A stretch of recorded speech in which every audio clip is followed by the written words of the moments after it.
Luciana Pignata, do Serviço de Emergência e Urgência do município de Valinhos, de Saúde Mental, Departamento de Programas. Eu gostaria muito de agradecer o seu aceito, né, para o nosso convite, em estar nessa noite de hoje, para compartilhar a sua experiência na vivência da rua, né, no atendimento pré-hospitalar, do atendimento dos pacientes psiquiátricos em crise, e compartilhando conosco a sua experiência no manejo desses momentos de agressividade que esses pacientes possam apresentar.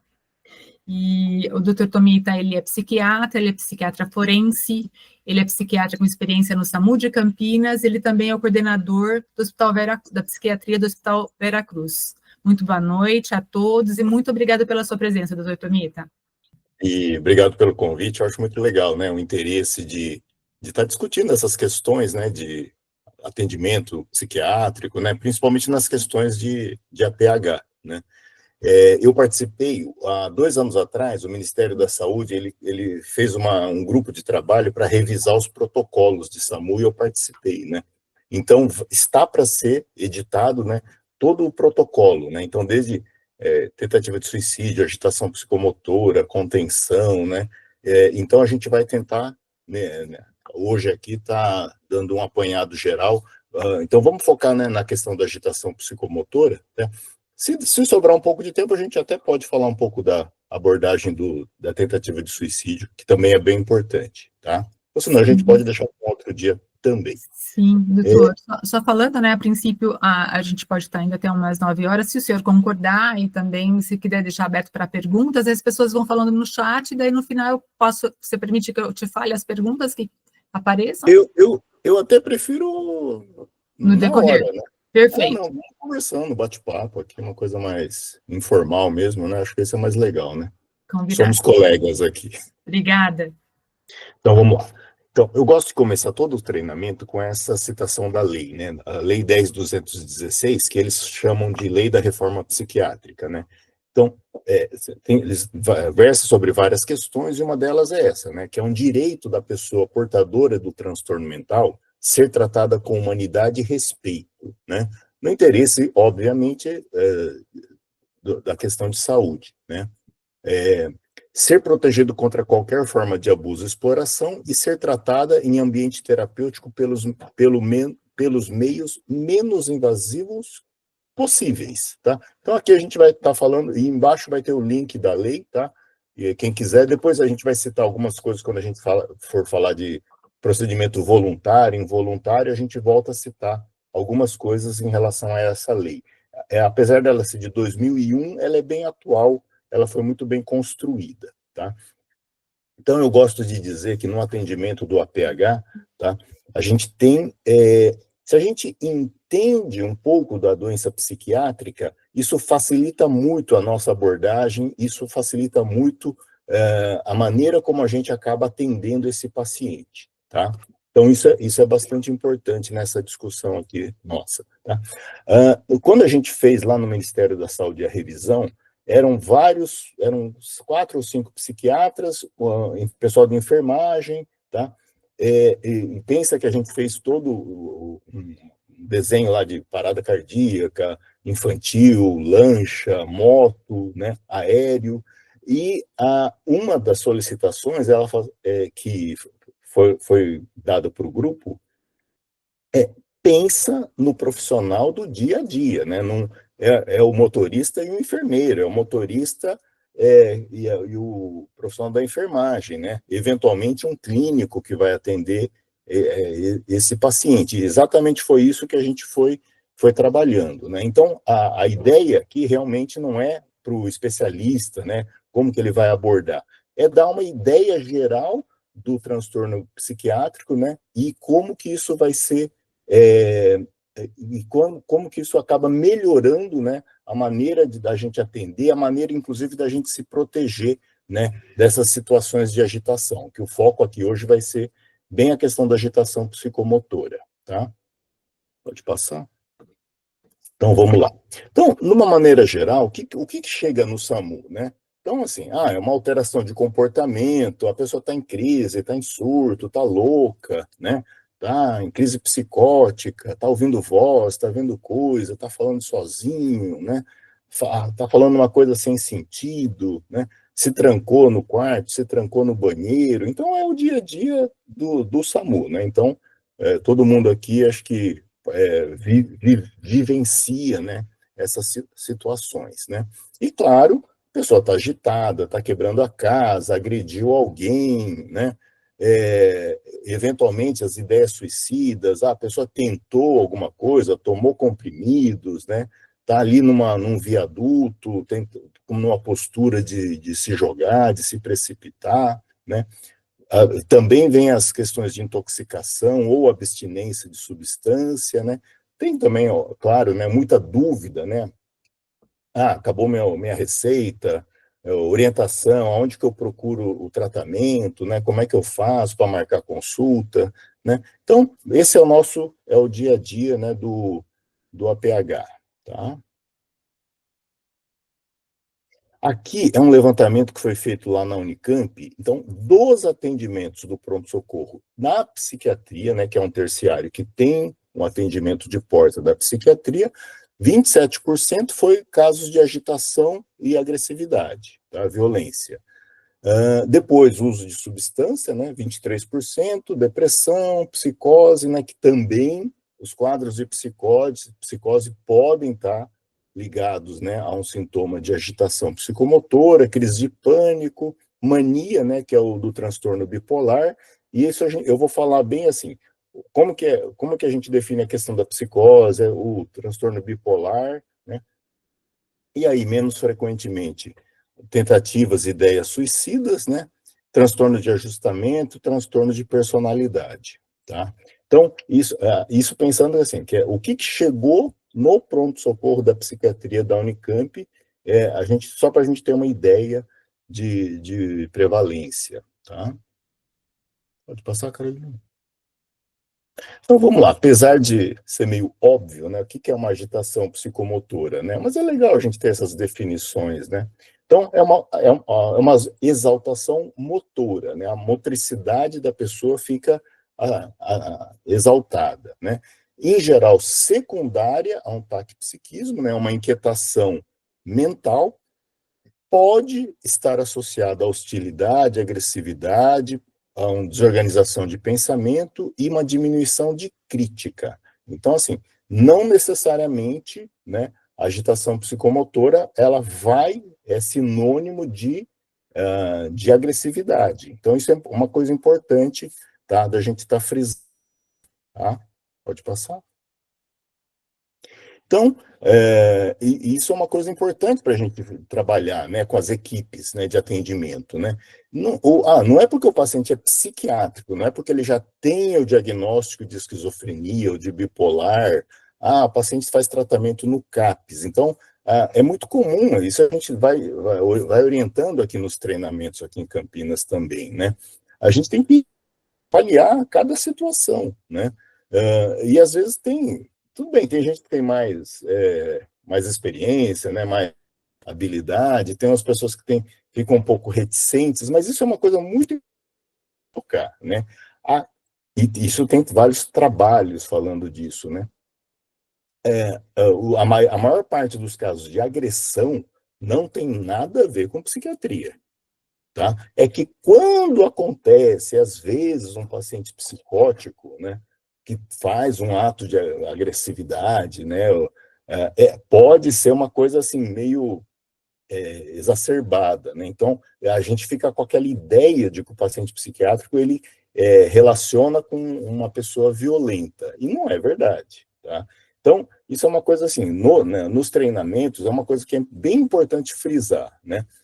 Não é porque o paciente é psicótico, não é porque ele está agitado. Claro que a gente vai ter todo um cuidado nessa abordagem, e isso depois a gente vai tá falando, né? Os cuidados que a gente tem que ter nesse treinamento, mas isso é uma coisa importante para quebrar um pouco dessa primeira avaliação. A gente tem que se aproximar da situação, a gente vai entrevistar a família que está ali, né?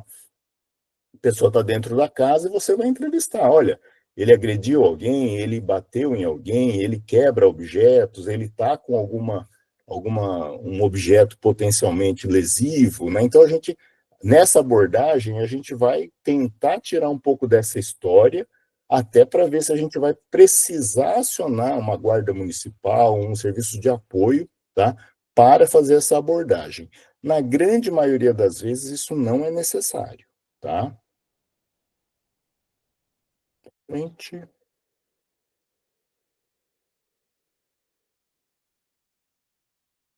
é, é importante falar, né? Que o pessoal vai entrando assim, mas quem quiser fazer pergunta, vai interrompendo, tá?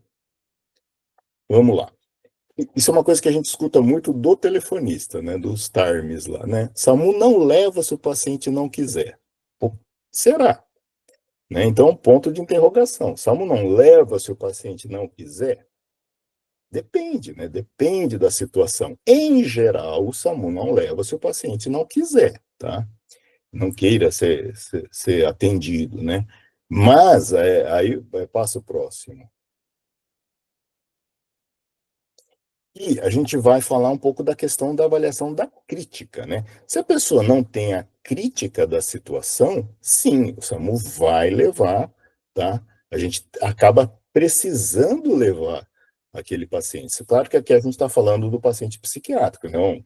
Paciente que tiver um acidente de carro, que ele está inconsciente, também vai ser. A gente também vai fazer a abordagem e ele não sentiu, né, com aquele atendimento. Então, o que a gente precisa avaliar nessas situações da psiquiatria, tá? Como é que está a capacidade de discernimento dele? Ele entende a situação, ele tem uma capacidade de entender que ele tem um problema, que ele está em crise, que ele está em surto, tá? E, em geral, é uma história muito recorrente, né? A pessoa parou de tomar o remédio faz 2 meses, né? É bem comum isso, né? Então, ou trocou o remédio faz 2 semanas, e aí ele reagudiza, né?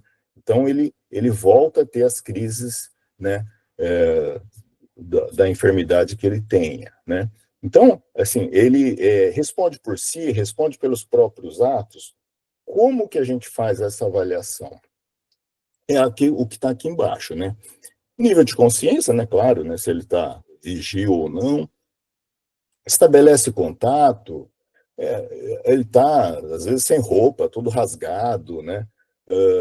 Como é que está a capacidade dele de prestar atenção? Ele sabe onde ele está, ele sabe quem ele é, ele consegue reconhecer as pessoas no entorno dele, né? Ele tem conteúdo do pensamento, né? Ele está falando umas coisas desconexas, né? Ah, você está invadindo a minha casa, estão roubando as minhas coisas, né? Então, são essas questões que a gente vai avaliar para ver se ele tem essa capacidade de crítica, tá? Ao avaliar que ele não tem, sim, a gente tem a, inclusive a autorização para fazer essa abordagem, mesmo que ele não permita, tá? Então, aquela ideia do SAMU não leva se o paciente não quiser, em termos, né? Se ele tem sintomas psicóticos, mais para frente eu vou explicar um pouco do que é o delírio, da alucinação, tá? Mas acho que tinha mais uma coisa na última linha. Isso, e humor, né? Humor, né? Se a pessoa está disfórica, irritadiça, aquela coisa da ilação do humor, né? Falando sem parar, ganhei na Mega Sena, né? Eu sou poderoso, alguma coisa do tipo, né? Então a gente também acaba avaliando se isso não está interferindo, né, na capacidade de crítica da pessoa, tá? Passar, Carol. Tá, então, vamos lá. Ó, por questões ético-legais, a avaliação da crítica é determinante para condutas involuntárias, tá? A pessoa não consentiu e todos nós, né, todo mundo aqui, ó, tanto o pessoal da enfermagem, o pessoal os médicos, eles vão ter que registrar aquilo ali. Isso é muito importante, tá? Do ponto de vista jurídico, do ponto de vista ético profissional, tá? E justificar por que que a gente é, fez um procedimento mesmo contra a vontade da pessoa, tá? Então, aqui a gente coloca desses dois termos, o involuntário, né? foi contra a vontade da pessoa, ou mesmo que a pessoa fale, não, eu vou, imagina, né? Vocês são da polícia, eu sou um agente secreto, assim, ele não tem crítica. Então, esse procedimento é involuntário, tá? Porque ele também não está com condição de consentir. É interessante isso, apesar da pessoa falar, não, vamos, não tem problema, sobe na ambulância, você quer que eu dirija a ambulância, né? Então, assim, a pessoa não tem crítica daquele momento. Então, esse procedimento também é involuntário, tá? E a gente confunde muito, né, a palavrinha involuntária com compulsória. Compulsória é quando o SAMU recebe aquela determinação do juiz, né, falando, olha, tem um paciente que tem que ser transferido para a Unicamp por determinação judicial, e essa abordagem vai acontecer terça-feira, às 15 horas, no endereço tal, tal, tal. Aí não, aí isso é um procedimento compulsório. Então, aqui em Campinas, a gente costuma receber também esse tipo de demanda. Não sei como é que é em Valinhos, tá? Provavelmente não deve ser muito diferente, não, né? Acredito que não seja. Então, aí, de novo, a gente volta para a 10.216, que é onde estão essas definições de involuntário, de compulsório, tá? Mas é muito comum a gente falar, confundir as duas palavras, tá? A partir de hoje, vocês não confundem mais. Pode passar? Diminuir o percentual? Acho que não, né? A gente não consegue mexer nessa apresentação.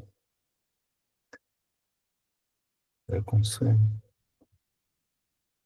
Pronto, aí foi. Ótimo. Tá. Então vamos lá. Avaliação inicial, tá? Isso a gente está falando ali desde do atendimento da chamada, né? A pessoa vai descrever o quadro, o que ela está vendo ali, né? Já tem algum diagnóstico? Isso é uma dica importante, apesar, já é esquizofrênico, já trata no CAPS, já toma aloperidol, toma lítio, né? Então a gente já tem essas dicas, né? Do que a gente está, do que a gente vai encontrar na cena, né? Uma pergunta que é importante é se é o primeiro episódio, tá? Isso faz muita diferença, assim. Em geral, assim, igual epilepsia, né? O primeiro episódio, nunca teve convulsão. Primeiro episódio, opa, a gente dá um cuidado a mais. Não, a pessoa já é convulsiva, faz tratamento e teve uma crise, né? É diferente. Então, aqui também, um primeiro episódio de agitação psicomotora, de sintoma psicótico, a gente tem que dar um cuidado a mais, tá? Para tentar entender o que está acontecendo. Se fez uso de droga, né? Se tem algum sintoma psicótico, né? Que é delírio, alucinação, tem alguma outra doença? Tem uma deficiência intelectual, tem epilepsia, né? Então, a gente já consegue dar uma filtrada no que a gente vai encontrar no atendimento, tá? Qual é o grau da agitação? Né? Assim, quanto agitada a pessoa está? Então, às vezes tem umas perguntinhas. Por exemplo, vai precisar da guarda municipal? Ele entra na ambulância, tá? Então, tem algumas dicas que a gente já vai preparando a equipe, o que a equipe vai encontrar na cena, tá? Às vezes, dependendo da pessoa, fala assim, olha, da outra vez já teve 5 pessoas para segurar. Opa, então você já vai preparado, né? Aí prepara a equipe, talvez já tenha que acionar a guarda municipal para chegar junto nesse atendimento, tá? Ou a pessoa já fala, quando ele vê a ambulância, ele sai correndo. Então, a gente também tem que estar preparando alguma situação, né, para chegar junto com um apoio maior, né, nessas avaliações, tá? Acho que é isso. Tem mais alguma? Aquilo que eu já falei, né? Se entra na ambulância é uma dica também, né? Então, isso basicamente é o primeiro contato com o solicitante, tá? Pode passar.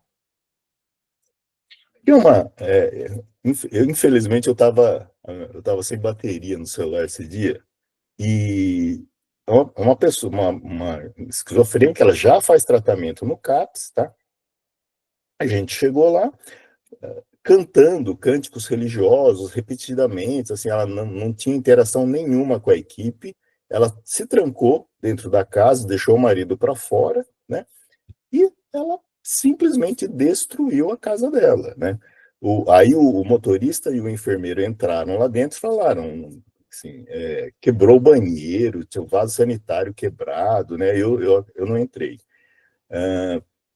Não, ela teve uma crise de agitação, não estava agressiva quando a gente chegou, não teve, deu um trabalho na contenção, só teve trabalho porque como não colaborava, ela não dizia onde estava a chave da casa, então a gente teve que tirar ela pela janela, né? Então, assim, ó, a geladeira quebrada, aí tava cheio de frango na pia aqui, torneira aberta, né? E ela cantando as coisas religiosas dela, teve um quadro psicótico, tá?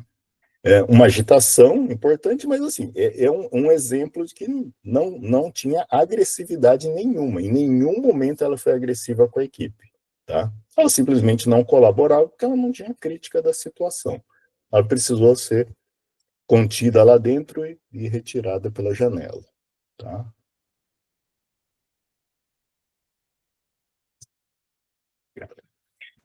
Então vamos lá.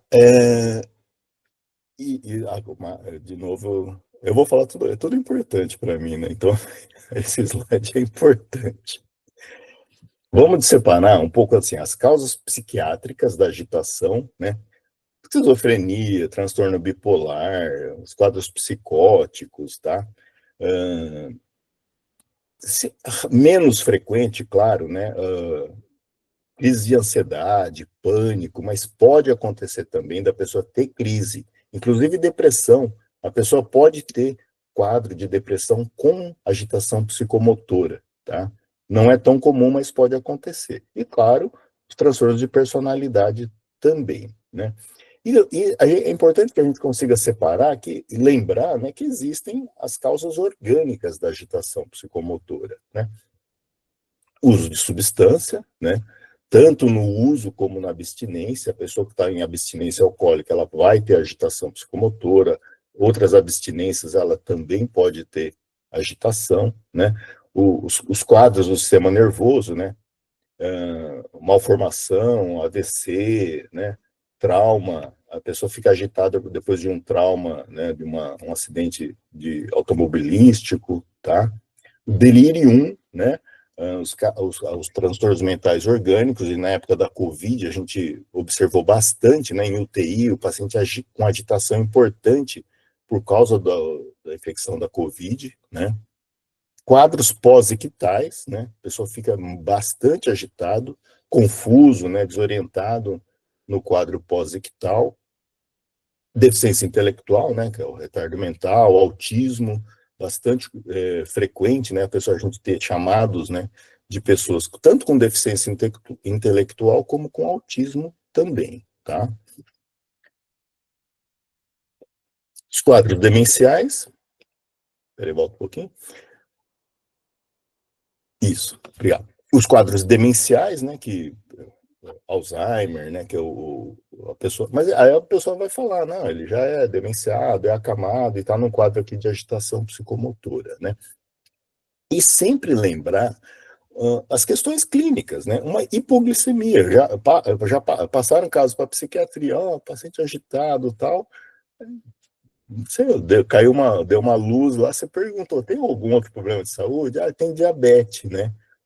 Te orientou, faz uma pastinha de açúcar aí até chegar a ambulância. A ambulância chegou lá, pô, não tinha agitação. A pessoa estava fazendo uma hipoglicemia, né?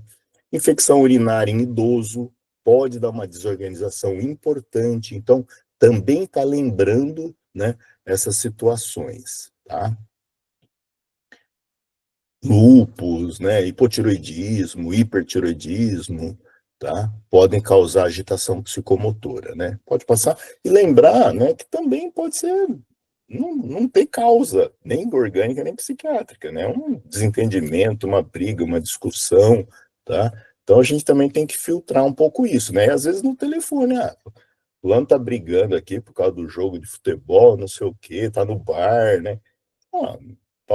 talvez nem seja caso de SAMU, né? Por conta da discussão, talvez até você nem mande um equipamento lá de saúde para fazer esse tipo de atendimento, tá? Pode passar.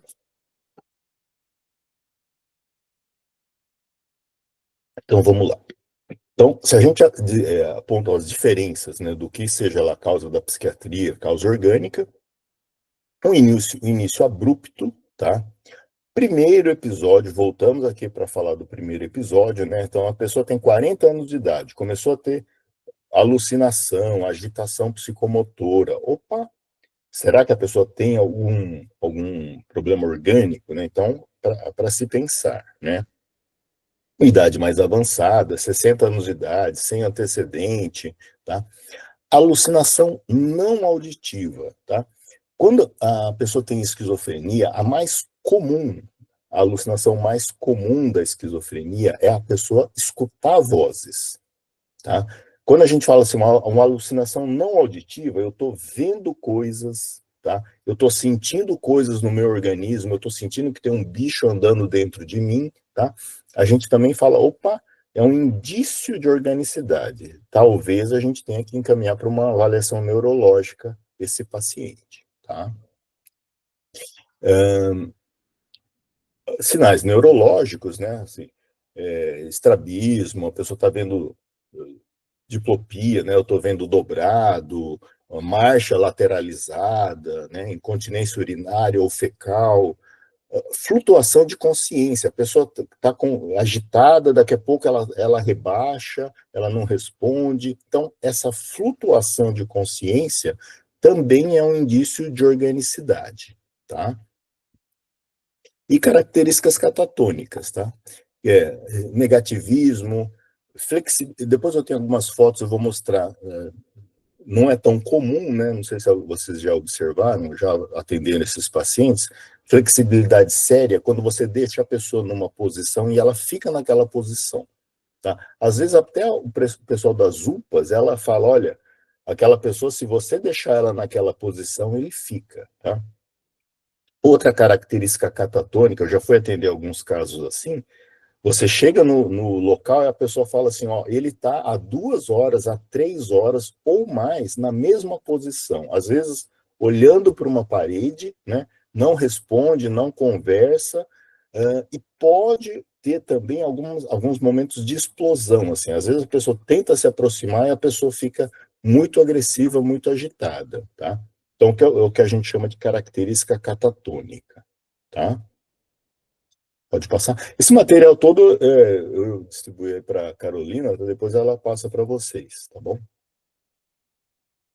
Isso daqui foi uma paciente feminina que eu atendi, né?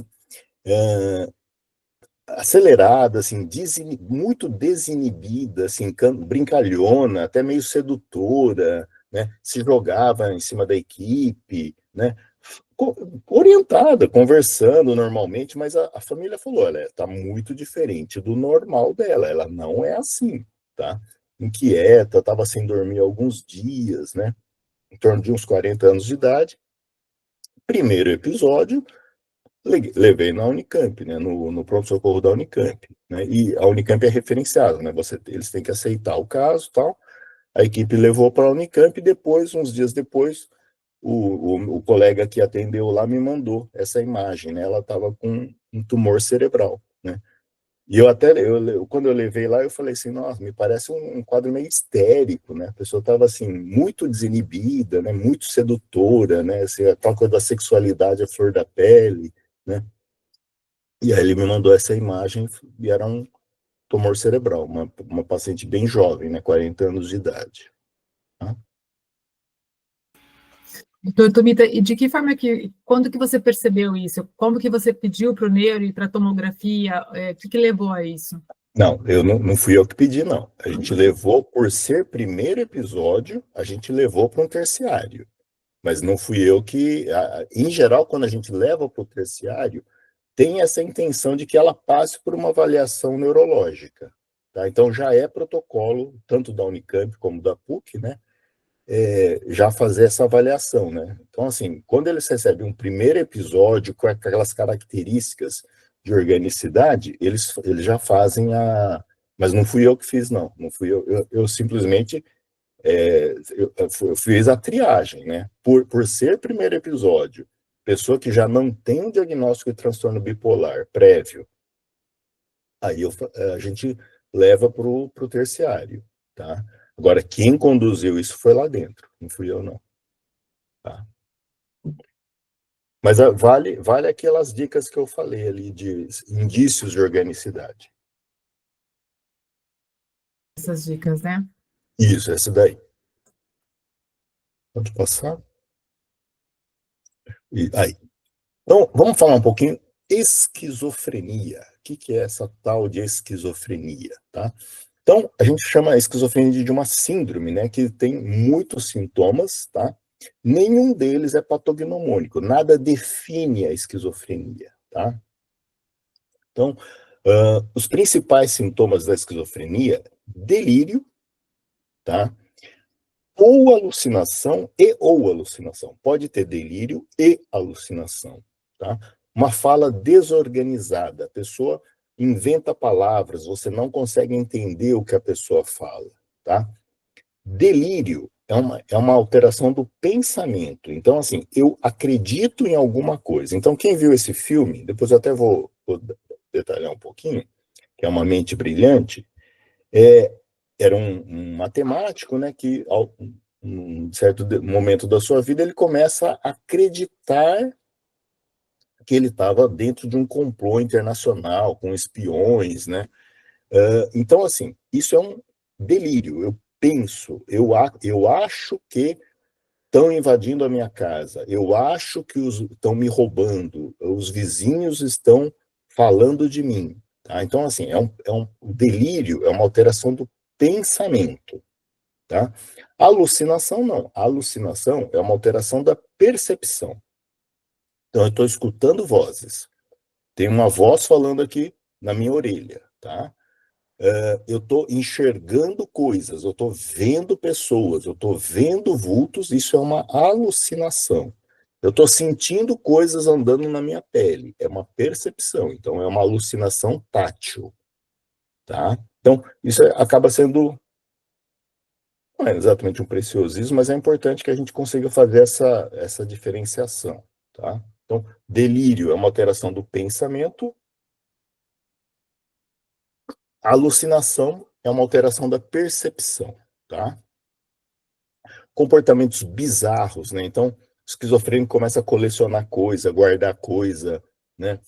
Não sei se vocês já viram as obras do Antônio Bispo do Rosário, que era um esquizofrênico que morava dentro de uma colônia psiquiátrica lá no Rio de Janeiro, e ele bordava coisas, e ele dizia que ele estava bordando aquilo porque quando ele fosse para o céu, para ele ser recebido no céu, né? E assim, virou obra de arte. O ano passado foi até exposto aqui na Bienal de São Paulo, as obras do Antônio Bispo, né?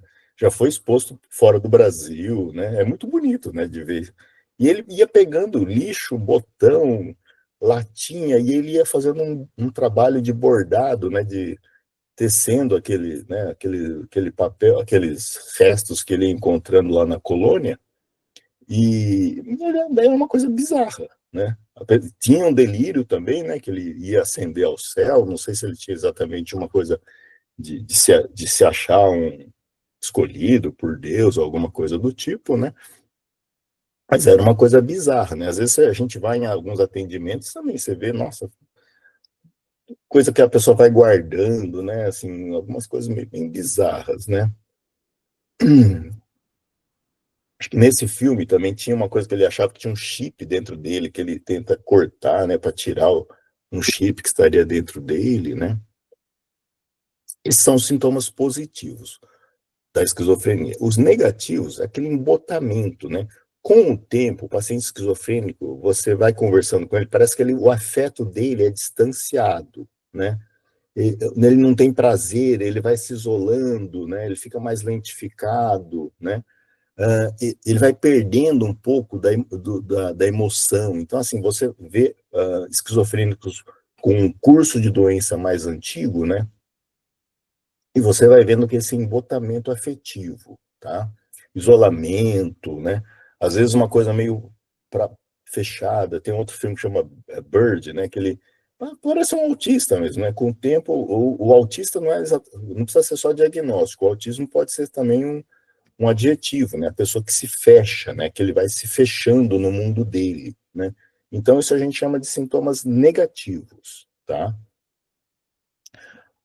Ansiedade, depressão pode acontecer, né? Sintomas cognitivos, né?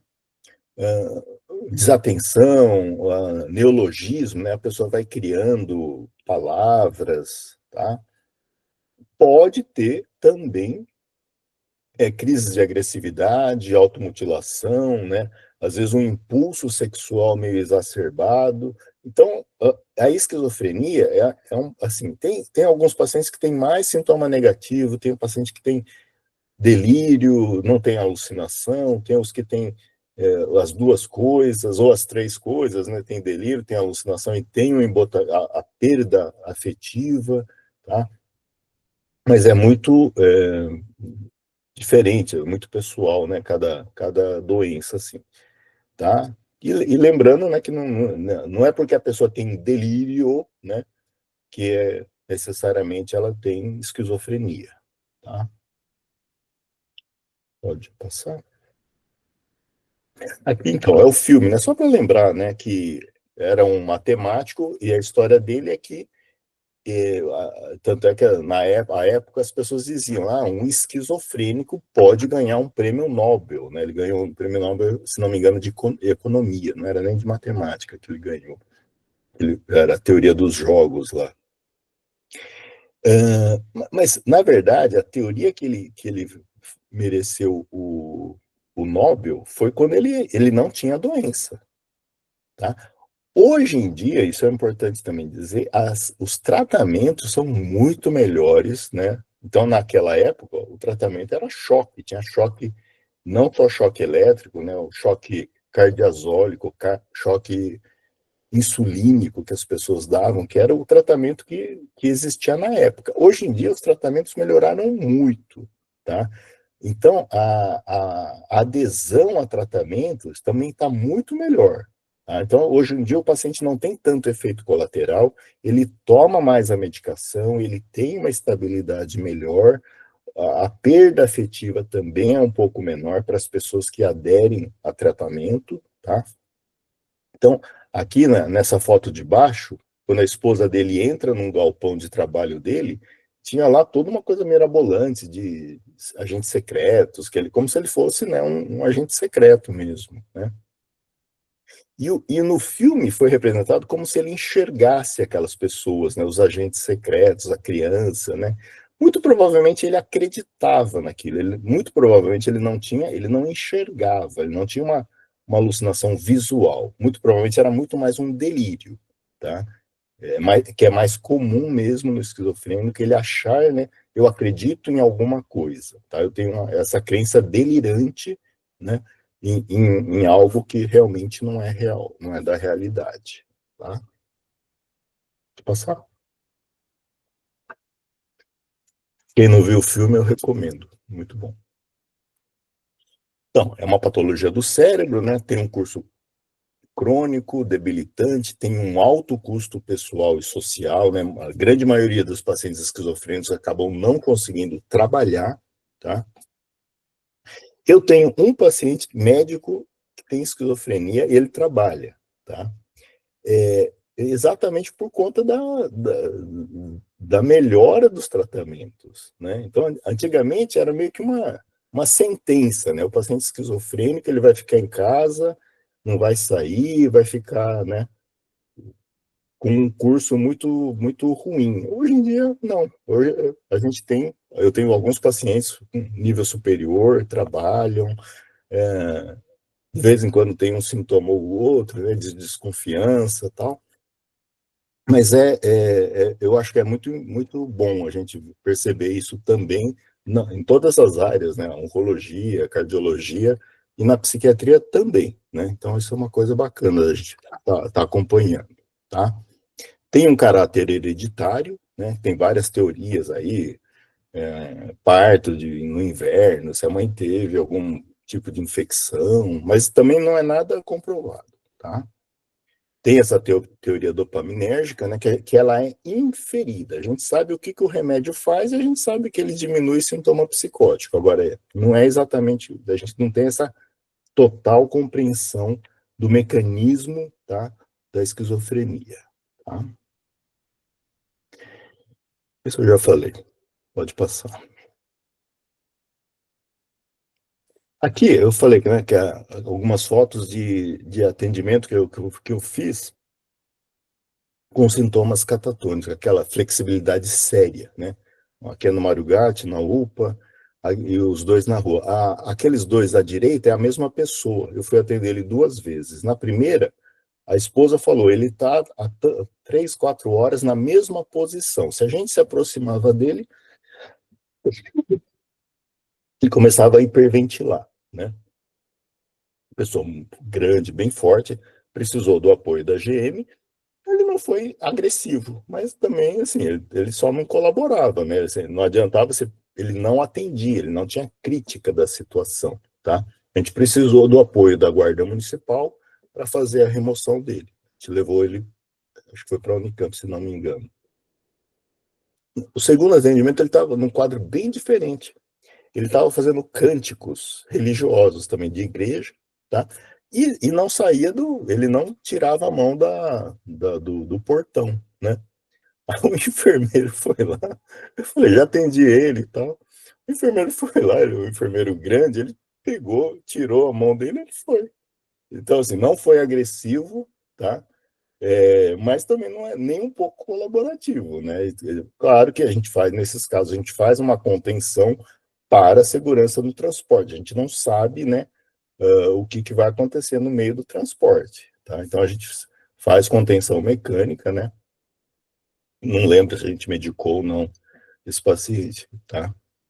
E o da esquerda ali também é a mesma coisa, é um quadro, uma flexibilidade séria, tá? Eu gosto de colocar essas fotos aqui porque não é comum a gente ver, são casos bem raros, tá? Quadro catatônico não é comum a gente ver em atendimentos. Eu tô falando aqui, 8, 9 anos de experiência de SAMU aqui. Vou passar. Eu já falei, né? A diferença de delírio, né? Delírio é pensamento. Delírio de ruína é interessante, às vezes no quadro depressivo grave, tá? A pessoa fala assim: não vai ter comida para alimentar as crianças. Tudo vai dar errado. Às vezes a pessoa tem a negação de órgãos. Ela fala: o meu sangue está parado, meu coração, eu tô morto por dentro. É um delírio de ruína, tá? Que é mais comum em depressão grave, tá? Em geral, esses casos a gente acaba encaminhando para eletroconvulsoterapia, tá? Que aqui na região, o único lugar que faz é na Unicamp. Alucinação, né, eu já expliquei, e ilusão é um tipo de alucinação. Ilusão é uma alteração de percepção quando existe um objeto. Então, por exemplo, a pessoa está vendo um copo em cima da mesa e ele acha que é um bicho, tá? Então, ele tem uma alteração da percepção a partir de um objeto que está lá. É uma ilusão, ok? Pode passar. Quando a gente tem, por exemplo, às vezes, algumas alterações, toma alguns remédios que dão algumas alterações na gente, até visual, quando está com febre, a gente pode falar que é uma ilusão, então. Pode. É uma Sim. ilusão, né? Porque acaba vendo bichos e insetos, acaba se enquadrando nisso, né? Ou uma alucinação mesmo. Alucinação também, né? Pode acontecer, tá? Tem alguns medicamentos que a pessoa tem um quadro confusional que ela pode ter, sim, alucinação, tá? E, bem comentado, né, assim, e às vezes até um pouco de moda, né, tem aquela moda eu tenho transtorno bipolar, né? Não, calma lá, né? É uma doença grave, tá? geralmente começa em torno dos seus 20, 40 anos de idade, onde a pessoa tem crises ou de depressão ou de euforia. Tá? Para definir que a pessoa tem transtorno bipolar, ela teve que ter pelo menos uma crise de euforia, tá? E é uma euforia, assim, é uma euforia que a gente chama de psicótica, tá? Então, assim, a pessoa acha que ganha na Mega Sena, sai pelado no meio da rua, tá? Ela fica 2 semanas dormindo muito pouco, acelerada, falando, tá? Passa o próximo que eu acho que eu explico melhor. Então, assim, tem uma elação do humor, tá? Então, pensa no que o humor de todo mundo aqui, todos nós, nosso humor, ele flutua, né? Ao longo do dia, ele vai flutuando, no começo do plantão, no fim do plantão, né? Isso é normal e saudável, né? Que o nosso humor, ele module, né? Ah, eu fiquei mais alegre, eu recebi uma notícia, eu fiquei um pouco para baixo, mas nada comparado com uma crise do transtorno bipolar, tá? Onde a pessoa realmente, assim, ele começa, né, começa a dormir menos, começa, assim, começa a aumentar, a gente chama de elação, né, o humor fica acelerado, né, aumenta a sexualidade, a pessoa entra num quadro de desinibição, descuido pessoal, deixa de tomar banho, deixa de ir para o trabalho, deixa o carro com a porta aberta no meio da rua, tá? Começa a ficar, pode ficar, né, assim, um quadro de irritabilidade, começa a gastar demais, né? Então, teve um quadro, assim, era um paciente que na época da Unicamp ainda, que ele comprou uma passagem, foi para um hotel chique, né? E começou a sair com um garoto de programa. Uma pessoa totalmente assim, o normal dele totalmente centrado, né? Nada a ver com isso, né? E começou, na época era de cheque ainda, né? Começou a dar cheque, cheque sem fundo, cheque sem fundo, cheque sem fundo, né? O pessoal do hotel não sabia que ele tinha um diagnóstico, né? Um problema de saúde, achou ele divertidíssimo, né? Uma pessoa alegre. E quando ele foi tido, né? Teve que ser levado para o hospital. Na entrevista com a família falou: imagina, um cara todo certinho, todo, né, trabalhador, né? Até chato para gastar dinheiro, né? Então, na crise, ele perde toda essa crítica. Tá? Então, isso é o que a gente chama de quadro de euforia ou mania, né? A mesma coisa, tanto quadro de euforia como de mania é exatamente essa exacerbação do humor, tá? Pode chegar a ter até delírio, né? Delírio em geral de grandeza, né? Gisele Bündchen está apaixonada por mim, né? Eu vou me casar com uma atriz famosa, né? Então é um delírio. Ele acredita, né, fielmente naquilo. Ganhei na Mega Sena, né? Ninguém está acreditando em mim, né? A fuga de ideias é uma coisa que é bem comum, às vezes, no atendimento do SAMU, a gente vê, a pessoa começa a falar, ele não completa a ideia. Você começa a perguntar o nome dele, ele vai fazendo associação pelo que ele escuta, tá? Assim, e é uma velocidade, aumenta a velocidade do pensamento dele, né? Inclusive com essas fugas de ideias. Então, ele começa a contar um negócio, não termina, muda de assunto, muda de assunto, muda de assunto, tá? E aí isso a gente observa também no atendimento, tá? Em geral, no atendimento do APH, assim, em geral, as pessoas já têm o diagnóstico, né? A família já fala, a pessoa está tomando lítio. Pronto, né? É uma dica importante, né? Por que ele está tomando lítio? Né? Que é o estabilizador de humor, né? É o principal que a gente usa. Tem vários, mas é o principal. Então, você já fica, muito provavelmente a pessoa tem transtorno bipolar, tá? E, claro, pode ter agitação e agressividade, que é o nosso assunto aqui hoje, tá? Ok, então vamos lá. Como é que tá o nosso horário aqui? Avaliação de segurança na cena, tá? A gente sempre orienta, né? Primeira lição do SAMU é a proteção da equipe, né? Ninguém chega lá na Dom Pedro, sai da ambulância correndo e vai atender a vítima do acidente. Não. A gente faz uma avaliação da cena, né? Então, isso é importante. Como que é o local, como é que é o acesso, tem escada, não tem escada. Então, são situações que a gente vai ter que avaliar, né? Se a pessoa... a gente vai, com a experiência, a gente já vai entrando, já vai tirando, né, um pedaço de ferro daqui, tira a cadeira dali. Isso a gente vai acabando fazendo meio que naturalmente, né? Manter uma distância prudente, né, do paciente que está agitado, né? E tem algumas coisas que a gente vai, né, orientando, né? Evita movimento brusco, tá? Não fica discutindo com o paciente, elevando a voz, não fica ameaçando, confrontando aquele paciente, tá? Uma coisa que eu sempre digo assim, às vezes o paciente aceitou entrar na ambulância, né?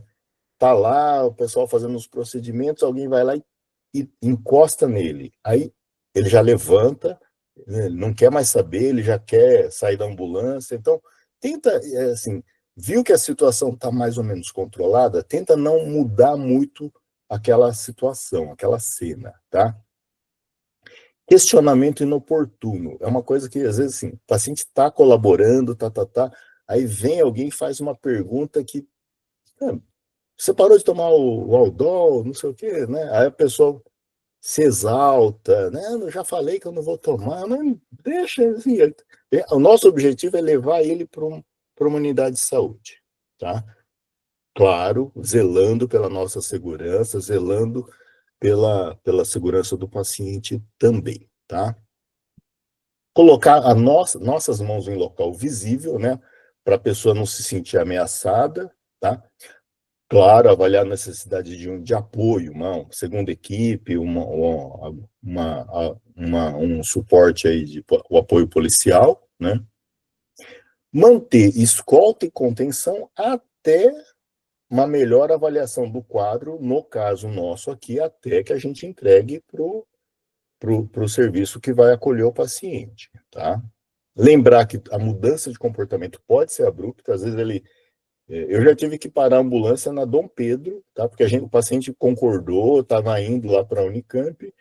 No meio da Dom Pedro, o paciente, não, vou embora, vou levantar, né? Então, assim, tem algumas situações que a gente tem que estar atento, tá? E geralmente não se acalma sozinho, tá? Eu tenho uma pergunta. No caso, quando o paciente não é colaborativo, o que a gente pode fazer? Desculpa, quando ele não está colaborativo. Isso, o que a gente pode ser feito? Bem, eu vou falar daqui a pouco da questão da contenção. A gente vai falar de contenção verbal, contenção mecânica e contenção química, tá? Se você já avaliou que o paciente não tem crítica, então você está assumindo, tá, a condução dele, tá? A gente vai ter que levar esse paciente para o hospital, para a UPA, para o serviço de saúde, tá? Eu estou falando que nós estamos lá na rua, né? A gente está na residência da pessoa, a gente está na via pública, tá? Mas eu vou falar um pouquinho daqui a pouco sobre isso, tá? E é uma coisa curiosa aqui, que a maioria dos pacientes, depois que você fez uma contenção, ele se acalma, ele para de agitar. Não é assim, claro que tem aquele que lá na UPA ele vai ficar agitado, ele vai tentar se jogar da maca, mas é muito curioso isso, porque a grande maioria dos pacientes, depois que você fez uma contenção, ele se acalma, tá? Não me pergunte por quê, eu não sei. Pode passar. Doutor, só uma dúvida. Boa noite, meu nome é Mário, sou coordenadora da saúde mental aqui do município. Então, o senhor está dizendo para mim que, se, dependendo da minha avaliação, eu, enquanto 92 que estou na rua, se eu percebo que o paciente não está sendo colaborativo, que ele está falando coisas sem nexos, que não tem, assim, eu já fechei tudo que eu podia fechar em relação a ter esse primeiro contato dele, tipo, olha, não tem condição, eu vou ter que levar. Então, o senhor está me dizendo que o 192, ele leva, independente do paciente querer ou não, Sim, nesse caso em específico, certo? sim. Se você entendeu que ele está em alguma vulnerabilidade, sim, Entendi. tá? Ok.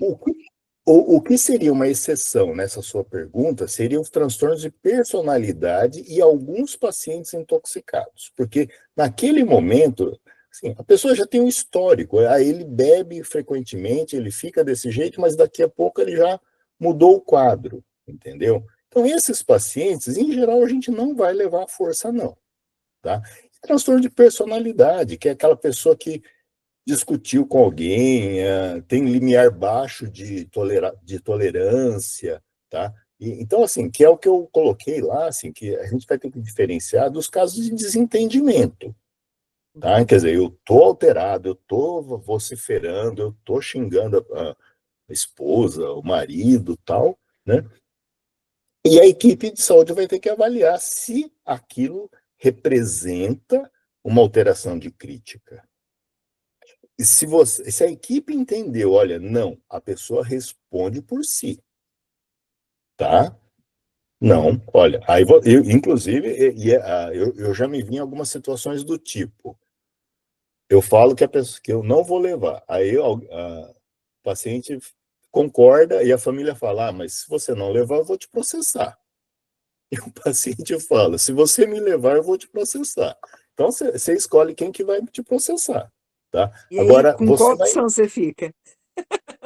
Então, eu vou ficar com a minha opção, com a opção que eu escolhi, entendeu? Assim, eu tô falando assim, didaticamente aqui, tem situação no Sim, mundo real que não é tão simples, não, sim, eu tá? sei. Então, outra coisa que é muito importante, essa avaliação, ela é demorada. Depois eu vou dar alguns exemplos aqui de umas situações, eu vou detalhar um pouco. Às vezes ela é demorada, porque você tem que ficar ali até entender se a pessoa tem crítica, tá? Então, por isso que é importante, você vai conversar com o familiar, você vai ver a situação. Às vezes, assim, por exemplo, você chega na cena, o paciente está tranquilo, não, amanhã eu vou lá no CAPS, eu só fiquei, eu parei de tomar remédio porque acabou, né? Mas aí você vê a casa destruída, televisão no chão, né? Eu falo, não, eu vou levar, entendeu? Então, assim, Uhum, por isso que eu estou falando assim, é uma soma de situações de avaliação ali, tá? Mas, se no meu entendimento a pessoa tem crítica, tem condição de ir amanhã no.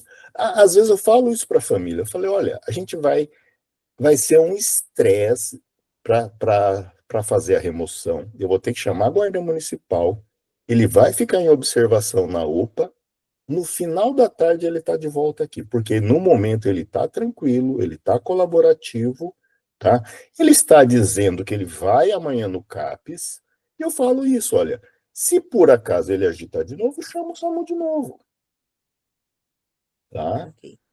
Obrigada, doutor. Mas, assim, respondendo a sua pergunta, se a gente avaliou que ele não tem crítica, que ele tem sintomas psicóticos, sim, a gente tem que remover. Tá? Não é porque ele não quer que a gente não remove. Tá? Então, Sim. volta àquela primeira pergunta lá, né? Se o SAMU não quer, o SAMU não, perdão, se o paciente não quer, o SAMU não leva, não é bem assim. A gente tem que avaliar se ele está em condição de crítica, Sim, tá? obrigada. Vamos lá.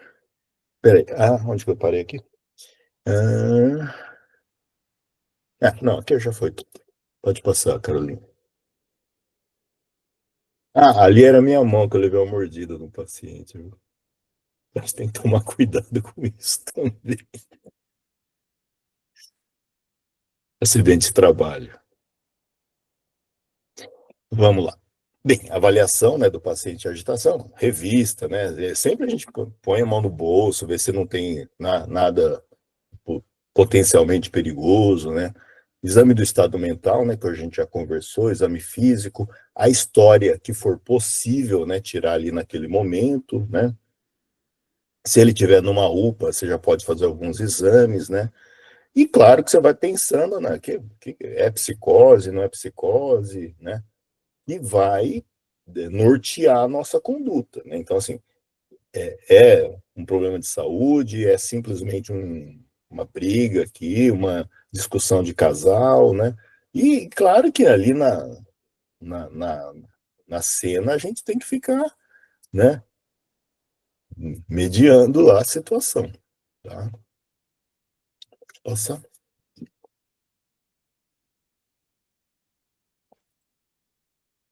Isso aqui eu acho bastante importante para quem está ali na ponta, né? Indicador de agressividade, tá?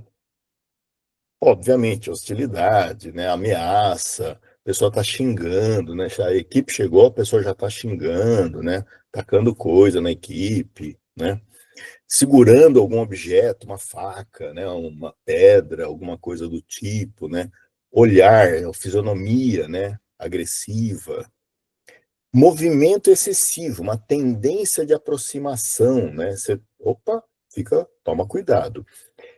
Desconfiança, paranoia, a pessoa está paranoica. Uma vez a gente foi atender um paciente e ele, assim, tudo bem, primeiro que ele estava muito agressivo, ele estava dentro da residência dele, né? E ele começou a falar que o guarda municipal que estava ali estava tendo relação com a esposa dele. Então, assim, ele estava tendo um delírio, né? Só que, assim, um delírio e ele já estava extremamente agressivo, né?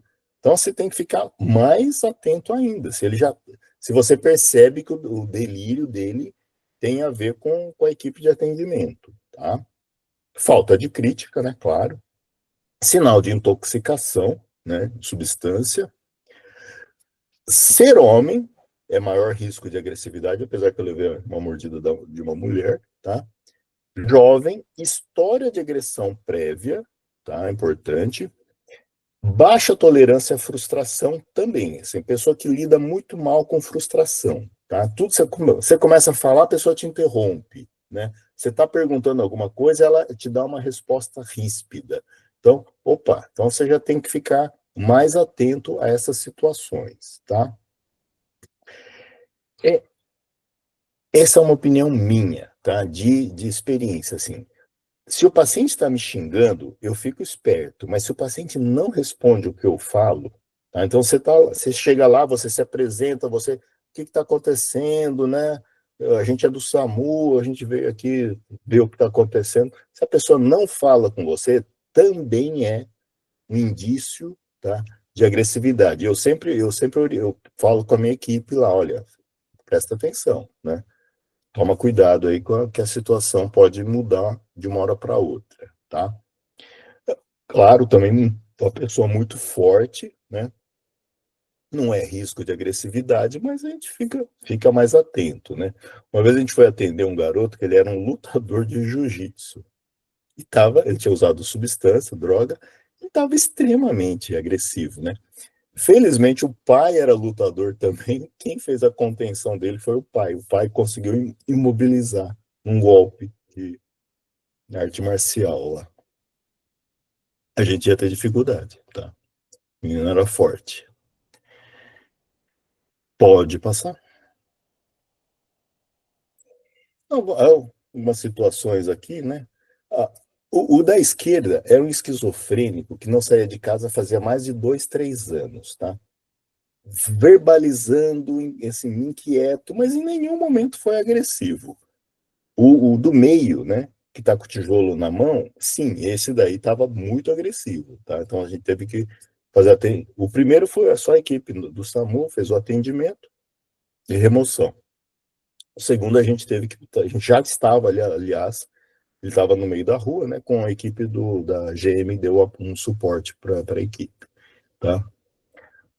A senhora ali, ela não era psicótica, ela estava nervosa, porque era, acho que, Dia das Mães, e não tinha recebido visita e tal. Só que, por acaso, ela morava num lugar que, não sei porquê, ela tinha um arsenal de garrafas, de engradado. Então, ela ficava jogando, que eu não tirei a foto da frente da casa dela, né? Cheia de garrafa, até para a gente conseguir chegar nela. E quem chegou nela, na verdade, e fez a abordagem foi o GM. Tá? O GM chegou perto dela, foi conversando, foi acalmando a pessoa, ela aceitou a nossa aproximação, ela estava com um machucado na mão, a gente fez lá o primeiro curativo e tal. Eu acho que a gente nem levou ela. Depois ela se acalmou, ficou tranquila, se contou a história dela, que ela estava com uma crise lá de angústia, porque não tinha recebido visita e tal, e foi atendida. Mas a primeira cena era uma coisa muito, né, muito exagerada, né, assim, cheia de garra, caco de vidro para tudo quanto é lado lá. Então, vamos lá, respondendo aí o Ramon, tá? A gente chamou contenção ou comunicação, no manual do SAMU, vai estar dessa maneira, comunicação terapêutica, né? Que é uma coisa muito importante, que é o estabelecimento de vínculo, tá? É isso que vai permitir que a nossa equipe se aproxime, tá? Então, você vai colocar muito claramente, olha, nós somos da equipe, a gente veio aqui ver o que está acontecendo, a gente veio aqui dar um apoio, a gente veio aqui na função de ajudar a pessoa, tá? Com isso a gente consegue, na grande maioria das vezes, tranquilizar esse paciente agitado, tá? E, claro, a gente também está avaliando, assim, ao mesmo tempo que a gente está desescalonando aquela agitação, a gente também está fazendo uma avaliação de risco, tá? Então, eu acho que isso é muito importante. A gente está chegando lá, a gente está avaliando a situação e a gente também está avaliando como que é a nossa aproximação desse paciente, tá? Pode passar. Obrigado, doutor. Pode falar, Ramon. Obrigado. Imagina. Ó, então é meio que um beabá, né? Eu costumo chegar, até tem meu nome no macacão, né? Eu sou tomita, eu sou médico, eu sou aqui né? O pessoal chamaram a gente, falaram que você está meio nervoso, o que está acontecendo, né? Então, se apresentar, né? Então, assim, às vezes o paciente fica incomodado, assim, um pessoal de azul entrando na minha casa, né? Então, eu bato, né? Ó, dá licença, né? É o SAMU, está se aproximando, tal. Então, você vai avaliando a cena, né? De aproximação, né? Vai falando por que você está lá, né? E tem uma coisa que é bem importante no paciente que está alterado, que é dados de realidade, entendeu? Ele vai se acalmando, ele vai percebendo, né, a situação dele, ele vai percebendo que ele está alterado. Ou, pelo menos, muitos pacientes vão conseguir fazer isso. Alguns que estão muito psicóticos, não, tá? Mas a grande maioria, ela vai conseguir sim, tá? Tom de voz, né? Você vai ter que ser um tom firme, né? Não agressivo, né? Você não pode também chegar assim, aquela coisa de a gente veio aqui para te levar no pronto-socorro. Não, não vai funcionar dessa maneira com esse paciente, tá? Então, a gente volta a lembrar, né? São atendimentos um pouco mais demorados do que aquele que a gente está acostumado, né? Que é o que vocês estão acostumados, melhor dizendo, né? Que é caiu da bicicleta, né? Machucou o pé, tá com aperto no peito, né? Tá com falta de ar, põe na ambulância e leva. Esse aqui não. Esse aqui ele é um pouco mais trabalhoso, tá? Tratar pelo nome, claro, né? Uma coisa formal, evitar um pouco daquela, meu irmão, né? Uma coisa mais informal. Eu acho que isso acaba ajudando bastante aqui também. Deixa eu ver se tem alguma coisa antes do contenção. Então, vamos lá. Contenção verbal, mecânica e química, tá? Pode passar. Então, tem mais alguma... Então, tom de voz, tá? Manter foco no atendimento, não fica se distraindo, a não ser, obviamente, que tem alguma coisa que tem a ver com segurança. Você pode atender o rádio se for alguma coisa que tem a ver com segurança. Às vezes você tem que pedir. Central, chama um pessoal aqui do monitoramento de trânsito para fechar a rua, alguma coisa desse tipo, tudo bem, né? Mas a pessoa vai perceber que você está fazendo isso, né? Agora, você não fica com outras distrações que não seja o atendimento, tá? deixar o paciente falar, tá? Isso é uma coisa importante também, não fique interrompendo a pessoa. Se você fez uma pergunta, o que está acontecendo? Deixa ele falar, tá? Não é meia hora, não é uma sessão de psicanálise, não é nada disso, mas deixar o paciente falar um pouco que seja, tá? É uma coisa que vai tranquilizando a pessoa, tá? Você, profissional, não fica se movimentando, tá? Chegou, você se aproximou, não fica você, tá? Às vezes a pessoa fica no rádio, né, andando de um lado para o outro, conversando com a central. Não, fica parado, você está atendendo aquela pessoa, tá? Uma coisa que eu sempre faço quando é atendimento noturno, eu costumo jogar, eu levo uma lanterninha comigo e eu aponto para o meu rosto, quando eu estou conversando com a pessoa, para que ele me enxergue, tá? Olhar nos olhos, com exceção do paciente muito paranoico. Tá? Às vezes o paciente mesmo, ele se desvia o olhar de você, tá? E aí você meio que dá uma respeitada nisso. Quando você perceber que ele está muito incomodado com o teu olhar, você também evita um pouco isso, tá? Eu já tinha escrito aqui, eu repeti. Manter as mãos no local visível.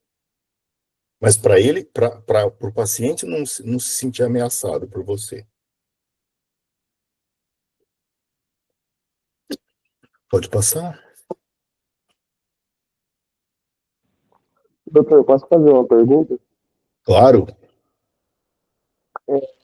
Sou muito daquele profissional que eu acho assim, quando você vai chegar na casa de um paciente, você sempre tem que tratar ele por nome, sempre pegar na mão dele, não já chegar abraçando. Pode ser, por exemplo, hoje eu fui na casa de um paciente e meu colega chegou e. Oi, dona Fulana, pegou e deu um beijo no rosto dela. Eu já percebi que o paciente não gostou muito. Aí depois, saindo da situação, eu peguei e falei pra ele: ó, cara, não é puxando sua orelha, mas sempre que você chegar na casa do paciente, você sabe que o paciente é esquizofrênico e tal. Você nunca chega na esposa dele e já chega dando um abraço, um beijo no rosto. Paciente você tem que tratar como paciente, você não tem que tratar como um colega. Então, tipo, eu não sei se eu tô certo nessa parte. Você poderia tirar essa dúvida minha? Perfeito. Não, perfeito. Você deu um exemplo excelente, porque tudo que eu estou falando é assim, você está avaliando, né? Até onde você pode ir. Às vezes esse paciente agitado, o psicólogo, daqui a pouco ele dá uma risada. Você falou uma coisa mais solta, né? Mas, assim, eu não beijaria nunca ninguém. Eu tô falando, eu evito até botar a mão no ombro do paciente, mas não beijar o paciente, né? Então, a não ser que você conheça a pessoa, né? Às vezes o pessoal que dá plantão de SAMU trabalha no CAPS também. Ô, Jaqueline, tudo bem? Pode acontecer, mas se não for o caso, eu sempre vou nessa coisa muito mais cautelosa, né, de aproximação. A gente está avaliando, vendo a aproximação, tá? E vai chegar uma hora que a gente vai ter que fazer exatamente o que está aqui, ó, contenção, tá? Então vamos falar de contenção agora, tá? Você já avaliou, a pessoa não se acalmou, ou se acalmou e você não confia que ele vai continuar calmo até chegar lá no destino, tá? Eu não conheço Valinhos direito, então não sei para onde que vocês levam, se é para UPA, se tem alguma unidade de psiquiatria em Valinhos. Tem, Não, leva Carolina? para a UPA mesmo, nossa referência para atendimento. Perfeito. Tá, então assim, então a gente está falando que onde vocês vão levar é na UPA. Aqui em Campinas a gente leva para a UPA, a gente pode levar para CAPES, se eles aceitarem. Então, às vezes, o paciente que já é inserido do CAPES, a gente liga lá e fala, olha, eu estou aqui com fulano, tal, aconteceu isso, papapá, e ele está assim neste momento. Podemos levar aí para o CAPES? Pode. Temos leito aqui, pode trazer. Tá? Então, é uma opção. Unicamp, que é o terciário, né? Que a gente acaba levando para a Unicamp ou o primeiro episódio, tá? Ou paciente muito agitado, tá? Paciente muito desorganizado, muito agitado. A grande maioria a gente faz a mesma coisa. Como vocês, a gente leva para a UPA. Mesmo que a gente já leve para a UPA e coloque já uma solicitação de vaga cross. Tá? Então a gente pode levar já na UPA Falar, o paciente já é esquizofrênico, parou de tomar remédio, estava agitado, quebrou não sei o quê, papapá, e já deixa ele lá com pedido de vaga cross. Que é uma opção também, tá? Medo de me perder aqui. Não, mas já entendi. Então vocês levam para a UPA lá. Então, peraí. Não, só para Doutor, completar. Então, só aqui a uma gente tem. pergunta, Né? desculpa, uma perguntinha, por gentileza. Você é psiquiatra, você acompanha no caso de remoção. Aqui em Valinhos nós não temos psiquiatra para poder acompanhar na remoção. No CAPS, nem todos os dias eu tenho psiquiatra lá dentro. O paciente está psicótico, está em surto. A 192 aqui a gente não tem SAMU, né? É 192. O 92 vai, pega esse paciente e leva para a UPA. No seu caso, quando você deixa na UPA para inserir na CROSS, você insere ele na CROSS? Ou o clínico que está de plantão na UPA que insere na CROSS? Eu oriento a inserção. Tá, mas no caso que nós não temos aqui no município, né? Aí o médico do pronto-socorro que pode estar fazendo essa inserção na CROSS. Não, aqui é a mesma coisa. A gente. Então, aqui, deixa eu voltar lá no começo da aula, então, que eu não falei, né? No Brasil, atualmente, 2 cidades têm psiquiatra no SAMU: Campinas e Brasília. Já teve Salvador, já teve Porto Alegre, já teve Curitiba. Atualmente, só Campinas tem psiquiatra. Campinas e Brasília tem psiquiatra no SAMU, tá? O psiquiatra do SAMU, além de fazer atendimento de rua, de ambulância, ele também faz as avaliações. Então, ele faz as avaliações nos pacientes que já estão na UPA ou no Mário Gatti. E também dá suporte para os CAPs se não tiver médico lá. Então, às vezes, o CAPs liga para o SAMU para uma orientação de medicação, ou, menos comum, a gente vai fazer a avaliação em loco, no CAPs. Tá? Então, esse é o papel aqui do psiquiatra do SAMU. Mas, em não havendo, vai o médico, vai uma avançada para fazer esse atendimento, que vai precisar medicar no local, que é o que eu vou falar agora, vai o médico não psiquiatra, vai o clínico. Aqui também tem dia que não tem psiquiatra, ou tem dia que o psiquiatra está atendendo um paciente, aparece um segundo surto, vai o clínico, vai o outro médico, que não é psiquiatra. Então, é uma possibilidade também. Desculpa, eu tenho mais uma pergunta, uma dúvida. Em relação aos atendimentos, você vai fazer um atendimento de um paciente psicótico.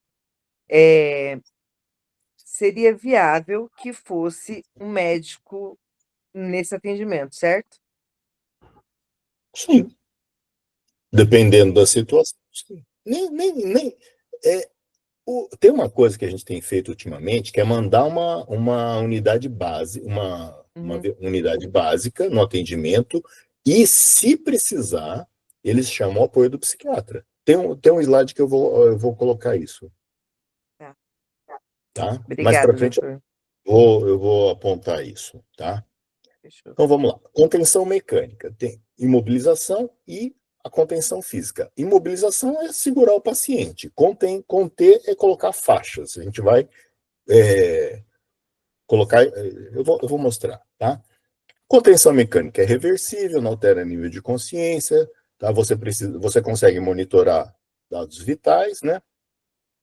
O objetivo, obviamente, é proteger paciente e equipe, tá?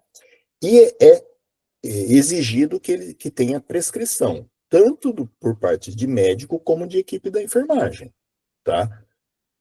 Quer ver? Pode passar que eu vou mostrar. Tá? Então, o que é preconizado? Uma equipe treinada, né? Que é o que a gente está conversando aqui hoje, né? Idealmente 4 ou 5 pessoas, só que isso é o que o Ministério da Saúde preconiza. No mundo real, é 2, 3, a gente chama o familiar, entendeu? Não é tão simples assim, né? Só vai conter se tiver 4, 5 pessoas. Às vezes, em uma pessoa, você consegue conter uma pessoa, não é? 2 pessoas você consegue conter, não é? A gente não está falando de aquelas agitações extremas, né? voltamos à avaliação lá da segurança, tá? Primeiro você contém membros, né? Braços, pernas, depois o tronco. E isso eu sempre falo, no atendimento, eu sempre falo, ó, cuidado com a perna, né? Se a pessoa está ameaçando te dar um chute, né? Fica de olho na perna, segura o joelho da pessoa, tá?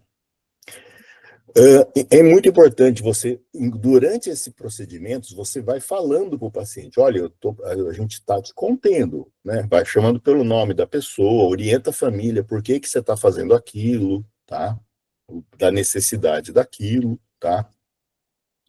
Posição, né, decúbito, cabeça levemente elevada, cuidado com asfixia, garroteamento, aspiração, né? A pessoa vomita, tem que tomar algum cuidado aí com as vulnerabilidades, tá? Pode passar. Aqui é só um exemplo, né? Uma contenção que foi feita pela família, né? Então, contenção não é só o médico, o enfermeiro que vai fazer, tá? A polícia, às vezes, é muito comum, a gente chega, o paciente está algemado, tá? Ele estava agitado, eles tiveram que conter a pessoa, né? Ou segurar no chão, né? Pode passar.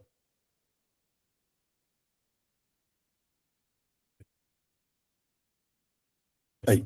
Ó, então, aqui isso aqui vai ser, é um treinamento que a gente faz aqui em Campinas e que vai ser adotado nesse protocolo do Ministério da Saúde, tá? Que é usar duas faixas, né? Depois vocês olhem isso com calma, né? O material vai ficar aí, né? Você passa, é, ah, você coloca uma gaze estendida, enrola no membro a segunda, né? Coloca o esparadrapo, puxa a gaze de tal forma que você não vai ter garroteamento, tá? Em geral, você vai conseguir fazer isso aqui num segundo momento, tá? Se tiver vários enfermeiros aqui, o pessoal cada um vai ter uma técnica diferente, tá? E a gente vai conseguir fazer o que é possível na hora, tá? Mas essa aqui a gente chamaria de ideal, tá? Pode passar. Aqui, isso aqui eu gosto sempre de falar. Também eu não conhecia isso aqui, a gente usa aqui em Campinas, que é usar a tala ortopédica. É maravilhoso isso, tá? Você dá uma segurança para a pessoa, você imobiliza o tronco da pessoa e as pernas, tá? E, e é fácil de colocar, tá? E acho que vocês devem ter esse material aí também. Outra opção ali embaixo à direita é o lençol, tá?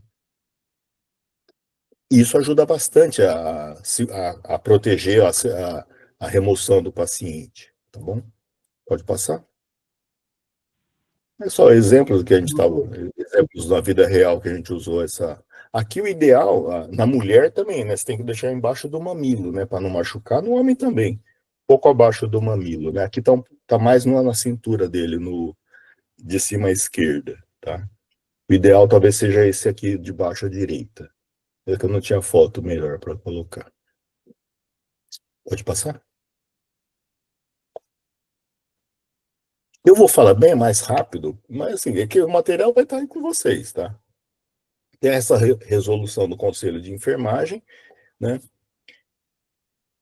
A contenção só vai ser realizada quando for o único meio para prevenir dano imediato ao paciente e aos demais, e a equipe também, tá? Pede uma supervisão direta da enfermagem, tá? Aqui ele fala do mínimo de 5 pessoas que deixa para lá, tá? Ó, na excepcionalidade, os profissionais que atuam no APH poderão realizar a contenção mecânica de maneira segura, utilizando no mínimo 5 pessoas. Ideal, né? Não é exatamente o mundo real. Deve ser monitorada, claro, né? Enquanto o paciente está contido, ele tem que estar sendo monitorado, tá? Isso vale para hospital, para qualquer lugar. E sempre registrar em prontuário, tá? Não na hora, mas assim que possível, registrar em prontuário que foi feita a contenção, ok? Pode passar? Essa resolução, ela eliminou essa anterior, né, do Conselho de Enfermagem, que falava assim, na verdade ela era um pouco mais explícita, né? Que tem que ser no tempo mínimo necessário, não pode ser usado com propósito de disciplina, punição e coerção. Não, tudo bem, o que vale é a primeira lá, pode passar.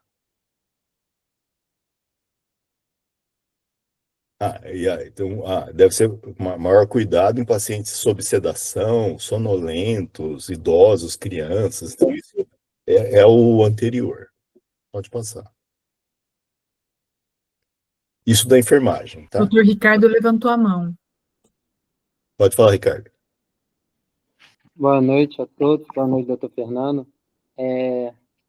Só uma situação, aproveitando que a gente está discutindo aí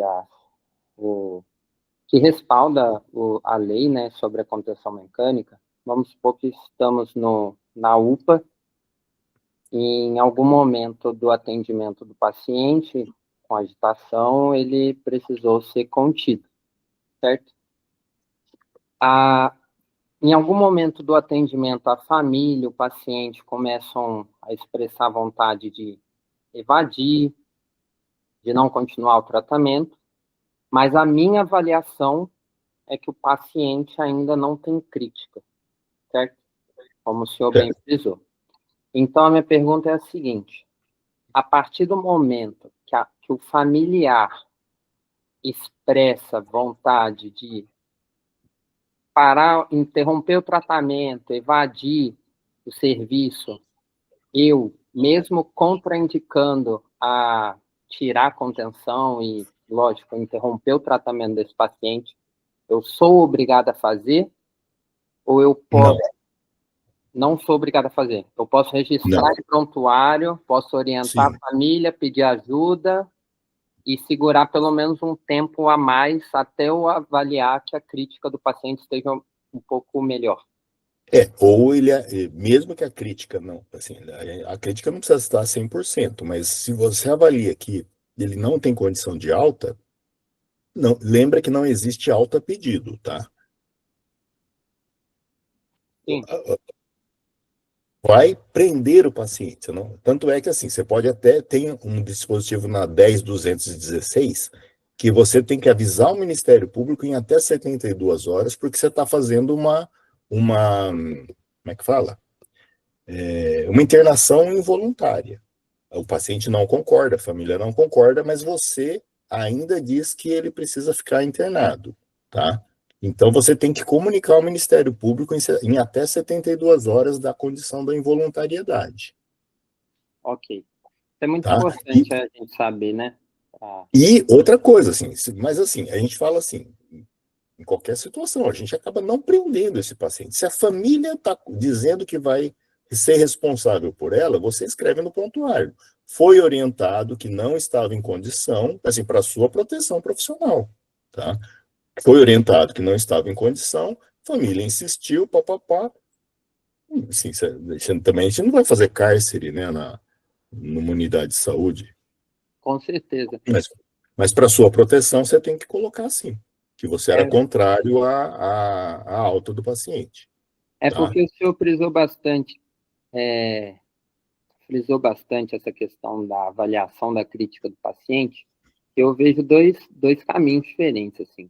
Um é o paciente que ele não está bem, ele está com uma crítica naquele momento, numa avaliação ali, ok, a família já está querendo se responsabilizar por ele e tirar ele do hospital, isso é um cenário. Outra coisa na minha cabeça é o paciente num episódio agudo ainda, entendeu? Com uma agitação que não se controlou ainda, entendeu? Colocando em risco não só ele, mas todo mundo que está ali. Então, por isso que eu fiz essa pergunta. Porque se eu acabar inferindo que a família está em condição e responsabilidade, eu acho que é um bom senso. Ninguém vai manter ninguém no cárcere. Agora, o paciente continua num estado agudo, colocando ele a todos ali em risco, eu vou orientar, vou escrever em prontuário e pedir ajuda para os colegas, para segurança, para alguém, entendeu? Não, positivo. É que, na maioria dos casos, a gente até avalia se existe a condição da pessoa dar continuidade ambulatorialmente, né? Dar a cartinha, dar um encaminhamento, né, para a unidade de saúde mental que ele vai fazer o segmento, tá? O paciente também não precisa estar 100% bom para ter alta, né? Sim, com certeza. Muito Tá? obrigado, viu? Imagina. Pode passar?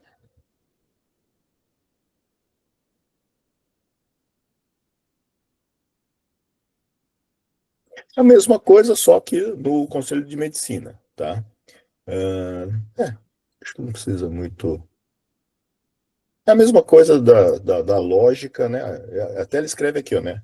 É admissível a contenção física do paciente à semelhança da contenção efetuada em leito de UTI, tá? Mas aqui ele tá, essa resolução diz especificamente do atendimento do paciente psiquiátrico, tá? A abordagem que não vai entrar muito a fundo, né? A gente faz antipsicóticos, né? O que a gente tem aqui, né, na nossa maleta é Aldol, clorpromazina, prometazina, né? A gente nunca faz antipsicótico de depósito, não aqueles de depô, né? No atendimento emergencial. Benzodiazepínicos, né? Diazepam, lembrar que ele faz EV, né? Eu gosto muito de fazer na rua midazolam, porque ele é rápido. Você consegue fazer ele intramuscular, você não tem que acessar a veia, né, do paciente, que é mais difícil, né, no paciente agitado no meio da rua, e eu não tive grandes problemas com ele, não. O pessoal de UPA gosta de usar muito opioide, né? O doutor Ricardo que vai falar, porque o pessoal usa, né? Fentanil, Precedex. Eu não tenho experiência com opioide, né? E dizem que ele o pessoal prefere porque ele é mais seguro do ponto de vista respiratório, né? Aqui eu coloquei essa foto, aí eu não coloquei tarja na moça, né? Para a gente observar que às vezes chega paciente com essa uma distonia, né? E fica com esse movimento olhando para cima, que em geral é secundário ao uso dos antipsicóticos típicos, né? Haloperidol, risperidona em alta dose, que a pessoa chega no pronto-socorro olhando para cima, assim, né? Que é efeito secundário dos antipsicóticos, tá? Passar. Então, aqui respondendo, né, a Marailza, aqui é uma proposta de protocolo que a gente discutiu aqui em Campinas, né? Aqui, no caso de vocês, em vez de acionar psiquiatra, acionar o médico, tá? O paciente que não aceita aproximação da equipe, inabordável, né? Necessidade de medicar, de fazer uma contenção química no local, tem que chamar o médico, não tem jeito, né? Não foi possível embarcar o paciente, tá? Após tentativa, hein? Importante frisar, porque às vezes a equipe também, às vezes tem equipe que não se aproxima do paciente, né? Não tentou fazer a abordagem, não tentou fazer a contenção verbal do paciente, né? E já chama o médico, chama o psiquiatra, né? Não, calma, não é assim também. Não vai ter psiquiatra para todo mundo, tá? Numa agressividade mais importante, presença de criança, ou portando algum objeto lesivo, né? Faca. Se for arma de fogo, não tem dúvida que tem que chamar a PM, né? Senão a gente tem que ter apoio da GM. A minha experiência com a GM é muito positiva, tá? Em 9 anos aqui, eu vi eles usarem taser menos de 10, 15 vezes, e eu achei sim que era o caso para proteção, porque a pessoa realmente fez um ataque, né, à equipe. Uma vez eu vi eles usarem, nunca tinha visto, gás lacrimogênio, que era um paciente que ele estava segurando a porta de um banheiro e a gente não conseguia entrar. A família autorizou quebrar a porta, eles não conseguiram, tá? E aí eles usaram o gás lacrimogênio, aí a pessoa soltou a porta e aí ninguém conseguia ficar nem dentro do apartamento, porque aquilo lá é muito irritante, né? Algumas vezes eles usam o gás de pimenta, tá, mas não é muito eficiente, não. Mais irrita o paciente do que ajuda no atendimento, tá? Busca ativa o SAMU não faz, a PM faz. Eu vou dar uns exemplos legais aí mais para frente, tá? COBOM, necessidade de içamento, local de difícil acesso, tá? Manipulação de gás inflamável, incêndio, fumaça, acionar o COBOM, tá? Passar. Então, aqui, Maraílza, né, fica como uma dica, né, de vocês estarem discutindo aí, acionar o médico, né? O que em verdinho aí em cima, acionar o médico nessas situações, tá? Pode passar. Eu estou no final já, aqui tem uns exemplos, né? Pode passar. Ó, aqui o apoio da GM, esse rapaz, ele estava psicótico após o uso de substância, tá? Ele tinha expulsado a esposa de casa com uma criança, e a esposa, assim, ela falou, não, ele não é nada disso, ele está totalmente alterado, ele tinha ateado fogo em alguns objetos fora da casa. Aí, na nossa presença, ele pulou o muro e se entrou no matagal. A GM foi lá, foi atrás dele e trouxe ele. Então, quem fez a busca ativa foi a GM, né? O SAMU não faz isso. Quanto muito, o que eu faço, assim, se a pessoa está ali, saiu do portão, a gente vai atrás, tenta achar num raio aí de alguns quarteirões, né? Para tentar fazer a abordagem. Mas também a gente orienta a família, chama o SAMU de novo quando ele voltar, tá? Pode passar. Aqui também é uma situação, o rapaz de vermelho ali, uma situação de risco, né? Então, eles não podiam nem usar nenhum tipo de... porque o risco do garoto cair nessas telhas, né? Que era muito frágil ali. A gente ficou esperando. Ele cansou, desceu e a gente fez a abordagem, né? Então, uma ocorrência, a gente chama de QRU, né? Uma ocorrência muito demorada, tá? Então, a gente ficou esperando lá até o rapaz se cansar e descer, tá? Aqui um caso muito legal que a gente atendeu. Um esquizofrênico, catatônico, ele estava em cima dessa laje, e ele mesmo estava construindo essa casa, tá? Estava no quadro de estupor. A gente subiu lá, ele não respondia, não conversava, nada, né? Só que, mesmo que ele falasse, tudo bem, vou descer, mas eram 2 lances de construção, né? A gente pediu o apoio do COBOM para fazer o içamento do paciente, tá? Pode passar. Aqui, ó, psicose induzida por substância também. A pessoa abriu o gás de cozinha e ficava lá dentro com isqueiro, ligando. Ele aparecia de vez em quando na janela com isqueiro, acionando, né? Chamamos o corpo de bombeiros, o GM estava no local, o corpo de bombeiros, tá? O corpo de bombeiros entrou lá dentro e retirou a pessoa, tá? A gente ficava, imagina ele lá dentro, a gente, de aproximar da casa, a gente ficava irritado com o cheiro do gás, tá? Isso aqui é um bom exemplo também, porque é um garoto esquizofrênico, ele tinha se machucado todo, a gente chegou lá, ele calmo, colaborativo, sem maiores problemas, tá? Pode passar. Umas fotos de apoio, pode passar. Aqui, isso aqui foi interessante. Esse acho que foi a ocorrência mais demorada que eu já vi. Demorou mais de 4 horas e a gente não conseguiu tirar ele de cima. Por quê? Ele estava extremamente agitado, sem crítica nenhuma. Tanto é que lá de cima ele acertou a viatura, ele acertou um tijolo aqui na viatura. Tava lá Guarda Municipal, Corpo de Bombeiros, e aí a gente conversando, né, com a equipe, o que a gente faria? Não tinha o que fazer. Porque, assim, colocava em risco a nossa aproximação. Imagina se a gente sobe e ele derruba alguém lá de cima, né? O que a gente fez? A gente, depois de 4 horas, a gente resolveu ir embora. E orientou a família, olha, se ele descer, vocês chamam a gente de novo. Dito e feito, ele desceu, ele estava na casa do pai, ele foi na casa dele. Aí, no dia seguinte, ele tinha trancado a mulher e os filhos, tá?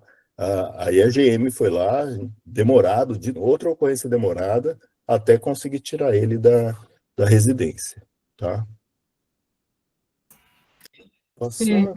Eu queria aproveitar para perguntar, você me falou dessa parceria que vocês têm, né, com tanto a Guarda Municipal como com a polícia.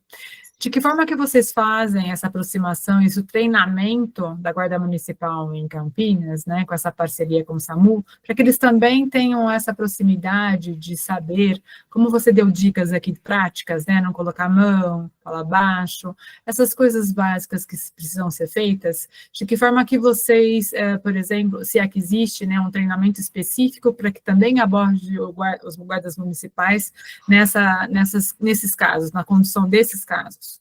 Então, a gente não faz, a gente faz no local com quem estiver lá. A gente conversa, né? Mas a gente não tem isso não, tá? Mas o que a gente tem observado ao longo do tempo? Que eles têm sim algum treinamento, tanto a PM, o Corpo de Bombeiros, principalmente na questão de pessoas com tentativa de suicídio, tá? Uma vez eu foi até curioso, a gente foi e tinha uma adolescente ameaçando pular de um viaduto. A hora que a gente chegou lá, a GM tinha levado ela para o viaduto, só que aí era em Valinhos. Aí o pessoal falou, não, a gente acabou trazendo, ela era moradora de Campinas, a gente atravessou o viaduto e tal, mas quem fez a abordagem do adolescente foi a GM. A que eu GM já pego tinha uma feito. faca? Não vou lembrar o que. Não, a menina ela só tentando pular do viaduto. Uns 15, 16 anos de idade, né? Mas tanto é que a gente não troca a orientação que a gente tem. A orientação que a gente tem é de não trocar quem estiver atendendo a ocorrência, no caso de tentativa de suicídio, né? Dito e feito, a GM foi lá e fez o atendimento, mas não tem nenhuma parceria nesse sentido, não. O que eu sei é que tanto o PM como o bombeiro, eles fazem treinamento de abordagem de tentativa de suicídio. Mas não tem nada a ver com o SAMU. Deixa eu fazer uma pergunta. Fazer uma pergunta não, uma colocação que fica bem claro, que assim, o 192 é quem deve atender essa demanda de rua. Porque assim, o que acontece em Valinhos, até por ser uma cidade menor, as pessoas ligam no CAPS. Porque está em surto, sempre acha que é o CAPS que tem que sair de lá, os profissionais, para ir atender. E isso é bem complicado, né? Nós também somos uma equipe pequena, a gente não faz essa... A gente vai, sim, quando é paciente do CAPS, a gente faz visita, atende, ou vai junto, se for o caso. Mas, assim, a população, e eu acho que até alguns profissionais entendem que o CAPS é o responsável por atender essa demanda da rua quando o paciente está em surto psicótico ou quando ele é um paciente da saúde mental. Eu acho que não está no fluxo do CAPS, não, a não ser que ele seja inserido. Aquele paciente que estava catatônico na laje, que o Corpo de Bombeiros içou, a equipe do CAPS foi lá atender. Sim, a gente vai. Quando é, por exemplo, o usuário já inserido no CAPS, a família está tendo dificuldade, a gente vai visita, tenta abordar e também solicita ajuda quando precisa para fazer a abordagem. Mas, assim, as pessoas acham que especificamente porque ele é da saúde mental e está na rua e é a gente que tem que atender. Não, eu acho que é SAMU. SAMU, né? Eu acho que é SAMU. Assim, a pessoa não tem diagnóstico, não está inserido, é 192 que faz esse atendimento. Doutor Tomita, o tempo voou, temos mais 3 minutinhos, aí vai encerrar. Bem no finalzinho. Ah, tá bom. Encerrar. Mas a mesma coisa, a PM fez busca ativa depois de 40 minutos, apoio da Polícia Militar, pacientes extremamente agressivos. Pode passar. Aqui, ó, suspeita de arma de fogo, Polícia Militar. Por acaso o paciente era policial militar, tá? Ele estava com um quadro psicótico, e aí a gente tem que esperar chegar alguém de uma patente acima dele para fazer a abordagem, tá? Só uma curiosidade, mas suspeita de arma de fogo, polícia militar, ponto, tá? Pode passar. E o SAMU estava lá. Não, o SAMU foi lá, ele estava psicótico. Pode passar. Deixa eu ver se tem mais alguma coisa. Acabou. Então, não, só para lembrar isso, né? Que eu gosto de começar a aula, né? Então, pode passar o último. Eu gosto de começar com aquela coisa do paciente, ele merece ser atendido. Quanto mais a gente entende a psicose, a esquizofrenia, isso facilita muito a gente abordar a pessoa, tá? E a gente está falando isso para não psiquiatras, né? Então, assim, entender e esse conceito aí da OMS, né? Que a saúde mental faz parte do conceito de saúde, tá? E acho que acabou. Eu acho que esse assunto dava para a gente ficar muito mais horas aqui discutindo com seus exemplos, e daí está vivenciando a sua experiência na prática, né, da rua, que mostra as fotos para a gente dos atendimentos e traz a gente mais para essa prática corriqueira. Então, assim, tenho muito a agradecer a sua disponibilidade, o seu compartilhamento das experiências, e essa questão que você falou que você está disponível também para próximas reuniões. Eu acho que isso é um crescente, né? A gente vai se interagindo, né, com esse mundo da saúde mental, e isso a gente vai querendo se aprofundar, porque ele está muito presente no dia a dia da gente, né, da saúde, Sim. E principalmente do pré-hospitalar. Então, assim, tenho muito a agradecer, agradeço todo mundo de estar presente, principalmente você numa segunda-feira à noite, com uma semana aí pela frente, né, essa disponibilidade de compartilhar conosco esse momento. Pós-plantão. Pós-plantão, nossa senhora, isso eu não sabia. Não, imagina, agradeço aí. Ó, esse material que eu deixei aí, distribui aí para a tua equipe, tá? Pode deixar. E, na sequência, já tem, inclusive, o material das crises suicidas, tem alguma coisa em relação à substância, tá? Vocês já podem dar uma olhada aí, bem? Claro que assim, as fotos, né? Eu não tenho autorização, por isso que a gente vai fechando o rosto, mas mesmo das equipes, eu vou tirando foto porque a gente dá treinamento, né? Olha o Glauco lá assistindo ao vivo lá, doutor. Em plena remoção.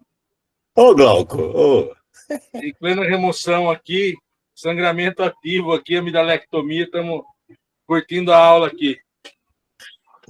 Se vocês tiverem dúvida, pergunta para o Glauco. O Glauco é o cara que tem experiência em atendimento aqui, viu? Vocês não precisam me chamar, não. Chama o Glauco aí, viu? Ô, Tomitão! Quem que tá aí? Quem que é, Glauco? Rodrigão, Alfa 3. Rodrigo. Essa é a vida falou da que o senhor rua. libera fazer o Aldol e Fenegan para ele dormir bem hoje. Pode fazer. Tá, pode fazer, tem ordens médicas. Valeu. Muito obrigada, tá bom, doutor Tumita, e boa noite a todos, até a próxima. Eu que agradeço. Um abraço. Obrigada. Tchau, tchau. Obrigada, doutor. Muito obrigada.